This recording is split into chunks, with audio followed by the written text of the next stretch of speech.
Hello friends, कैसे हैं आप लोग। होपफुली अच्छे होंगे। तो आपका स्वागत है मेरे एक नए वीडियो में, जो कि है पीआईडी कंट्रोलर DC1040। पिछले कई दिनों से मेरे पास एक रेगुलर मैसेजेस आ रहे हैं इसको लेके। कोई एक्चुअल में परेशान है लो और हाई अलार्म को सेट करने के लिए। तो हमने सोचा चलिए आज उनको क्लियर नहीं हो रहा है तो उन्हें इस वीडियो के थ्रू ही क्लियर करते हैं, तो शायद उनको क्लियर हो जाए। जैसे कि आप ये देख रहे हैं, ये मैं बहुत बार बता चुका हूँ, ये इसका लाइन डायग्राम है। अभी हम जो मेन बात करने वाले हैं वो अलार्म की बात करने वाले हैं। अलार्म में देखिए दो अलार्म इस कंट्रोलर के अंदर हैं, DC1040CL302000। आपके पास कौन सा कंट्रोलर है ये मुझे नहीं पता, लेकिन ये हनीवेल का कंट्रोलर है। उसके बाद इसमें दो रिले हैं, 3, 4, 5 और 11, 12 और 13 पे हमारे पास रिले है। अब जो कि आप देख रहे हैं 5 नंबर पे कॉमन है, NO है, और ये हमारा NC है 3 नंबर पे। उसके बाद हमारा 13 नंबर पे कॉमन है, 12 पे NO है और 11 पे NC है। चलिए इसकी वायरिंग की बात कर लेते हैं। ये हमारा 1 और 2 नंबर पे लाइन और न्यूट्रल है। ये देखिए 1 नंबर पे लाइन आ रही है, 2 नंबर पे न्यूट्रल। उसके बाद हमने 5 नंबर पे इसके थ्रू लाइन दिया हुआ है, और सेम इसी से उठा के 13 नंबर पे लाइन दिया हुआ है, जो कि हमारा है कॉमन। ये दोनों कॉमन्स पे हमने लाइन शॉर्ट कर दी है, और इधर से हमने लाइन उठा के इधर दे दी है। आपका जो भी फंक्शन हो उस हिसाब से आप ले सकते हैं। अगर आपको 24 वोल्ट को राउट करना है तो आप यहाँ पे 24 वोल्ट उठा के देंगे, और NO या NC। अभी NO इसका ऑन है, सॉरी NC इसका लगा हुआ है, NO नहीं लगा है। इसका भी NC लगा हुआ है, NO नहीं लगा हुआ है। तो देखिए प्रॉब्लम क्या था कि जनरली हम लोग जो यूज़ करते हैं इसको यूज़ करते हैं हाई अलार्म या लो अलार्म के ऊपर। तो उसके लिए हमें कुछ सेटिंग्स करनी होती है। सबसे पहले तो आप सेट को दबाएंगे, सिर्फ सेट को दबाएंगे। यहाँ पे आप लो अलार्म डाल सकते हैं। मैंने इसमें डाला हुआ है 25, जैसा कि आपको दिख रहा होगा। और जो हाई अलार्म है ये मैंने डाला हुआ है 60, ठीक है।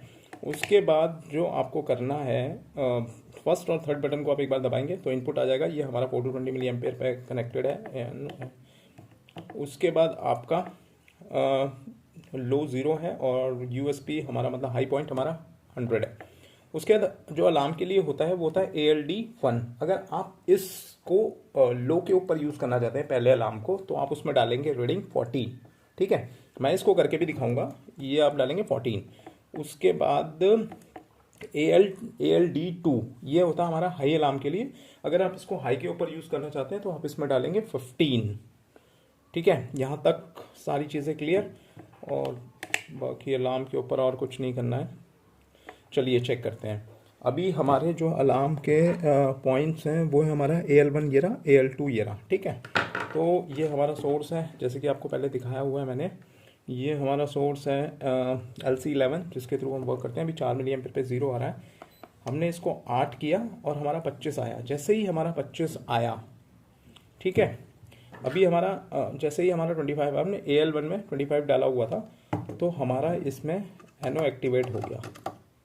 अभी तक हमारा NC जल रहा था, ठीक है। तो इस हिसाब से आप इसको यूज़ कर सकते हैं। अगर आपको लग रहा है कि आपको 25 से नीचे, जैसे मतलब मैं 25 से नीचे जाऊंगा, मान लीजिए मैं इस पर जाता हूँ, 4 मिली एम्पीयर दिया मैंने, 0 पे आ गया। अभी मेरा जो सिस्टम है वो ऑफ रहना चाहिए, तो आप इसमें NO यूज़ करेंगे। तो ये जैसे ही 25 पे आएगा आपका लो ऑन हो जाएगा। 25 से ऊपर जाते ही 50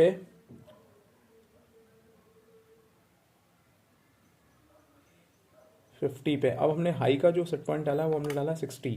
अब जैसे ही ये 60 से ऊपर गया तो इसने अपना हाई ऑन कर दिया, ठीक है। तो वैसे ही हमारा लो है ये ऑन हो गया। एक बार देख लेते हैं। अगर आपको NO यूज़ करना तो आप NO यूज़ कर सकते हैं, लेकिन इस केस में मुझे लग रहा है कि NC यूज़ होगा, क्योंकि 25 से पहले नीचे आपका चलना चाहिए।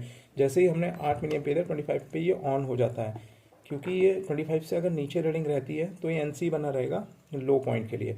वो सेट पॉइंट एज पर आप चेंज कर सकते हैं अगर आप चाहते हैं AL1 में। तो दोस्तों जैसे कि आपने देखा कि अभी हमने AL1 का जो सेट पॉइंट डाला है 10 डाला है, और AL2 का जो सेट पॉइंट डाला है 60 डाला है। तो ये दोनों रिले हमारी काम कर रही है। थोड़ा सा चेंजेस ये करना है कि आपको ALD1 में जो वैल्यू डालनी है वो डालनी है 15 और ALD2 में जो डालनी है वो डालनी है 16। ठीक है, अब देख लीजिए, इसका फंक्शन करके देख लेते हैं। अभी हमारी जो वैल्यू है वो 40 है और 0 आ रहा है। ठीक है, अब NONC आपको उस हिसाब से यूज़ करना पड़ेगा। अब जैसे ही ये हमारा 10 सेट पॉइंट से ऊपर आया तो हमारा शायद इसका NO ऑन हो गया। ठीक है, आपको नीचे रखना है या ऊपर रखना है वो आप देख लीजिएगा। और जैसे ही हमारा 50 से ऊपर गया, जो हमने 60 सेट पॉइंट डाला था, उस केस में हमारा NC ऑन हो गया। ठीक है, तो आप NONC इस तरह से यूज़ कर सकते हैं। तो होपफुली आपको ये समझ आ गया होगा। ये ALD1 के 1 में 14 और 15 से भी काम कर रहा है, और ये आपका 14 और 15 और 15 और 16 से भी काम कर रहा है। तो इस तरह से आप इसका लो और हाई यूज़ कर सकते हैं। होपफुली आपको ये वीडियो भी पसंद आया होगा। और जनरली मैं वो स्क्रीनशॉट भी साथ में डाल देता हूँ जो मेरे पास मैसेजेस आ रहे थे। होपफुली आपका ये प्रॉब्लम रिजॉल्व हो गया हो। और फ्रेंड्स, आपसे यही रिक्वेस्ट है कि आप इसको ज़्यादा से ज़्यादा लाइक और सब्सक्राइब करें। मुझे आपके प्यार की बहुत ज़्यादा ज़रूरत है। फिर मैं इसी तरह से आपकी प्रॉब्लम रिजॉल्व करता रहूँ। बस इसी में मुझे बहुत ज़्यादा मज़ा आता है। तो please like and subscribe, please please friends, thank you.